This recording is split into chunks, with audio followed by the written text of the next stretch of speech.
పల్నాడు జంట హత్యల కేసులో ఆరోపణలు ఎదుర్కొంటున్న పిన్నెల్లి సోదరుడు కీలక నిర్ణయాన్ని తీసుకున్నారు. ఇవాళ మాచర్ల కోర్టులో లొంగిపోనున్నారు. పిన్నెల్లి బ్రదర్ దాఖలు చేసిన పిటిషన్ ని కొట్టేసిన సుప్రీంకోర్టు 2 వారాల్లో లొంగిపోవాలని ఆదేశించింది. దీంతో ఇవాళ మాచర్ల కోర్టులో సరెండర్ కానున్నారు. మాచర్ల మాజీ ఎమ్మెల్యే పిన్నెల్లి రామకృష్ణారెడ్డి ఆయన సోదరుడు వెంకటరామరెడ్డి ఇవాళ మాచర్ల కోర్టులో లొంగిపోయేందుకు రెడీ అయ్యారు. ఈ ఏడాది మే 24న వెల్దుర్తి మండలం గుండ్లపాడులో టీడీపీ నేతలు జవిశెట్టి కోటేశ్వరరావు, వెంకటేశ్వర్లు హత్యకు గురయ్యారు.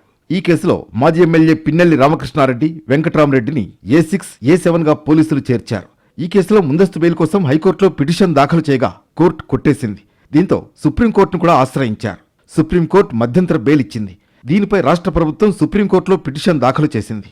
ఈ పిటిషన్పై విచారణ చేపట్టిన సుప్రీంకోర్టు 161 స్టేట్మెంట్ ఎలా వచ్చిందంటూ పిన్నెల్లి తరఫు న్యాయవాదులను ప్రశ్నించడమే కాకుండా మధ్యంతర బెయిల్ను రద్దు చేసింది.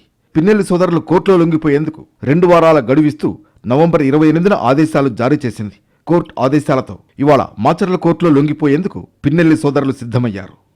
జంట హత్యల కేసుతో తమకు ఎలాంటి సంబంధం లేదని గతంలో పిన్నెల్లి సోదరులు చెప్పారు. టీడీపీలో ఆధిపత్య పోరుతూనే హత్యలు జరిగాయని ఆరోపించారు. టీడీపీ నేతల హత్య కేసులో పిన్నెల్లి సోదరులను పోలీసులు 2 సార్లు విచారించారు. ఇదే సమయంలో మధ్యంతర బెయిల్ను సవాల్ చేస్తూ రాష్ట్ర ప్రభుత్వం సుప్రీంకోర్టులో పిటిషన్ వేసింది.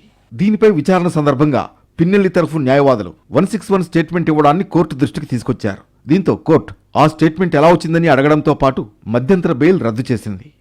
సుప్రీంకోర్టు ఇచ్చిన గడువు ముగుస్తుండటంతో పిన్నెల్లి బ్రదర్స్ మాచర్ల కోర్టులో లొంగిపోనున్నారు. వైసీపీ నేతలు భారీ సంఖ్యలో వచ్చే అవకాశం ఉండడంతో పోలీసులు ముందస్తు జాగ్రత్తలు చేపట్టారు. మాచర్లలో ఆంక్షలు విధించారు. కోర్టు పరిసర ప్రాంతాల్లో పహారా ఏర్పాటు చేశారు.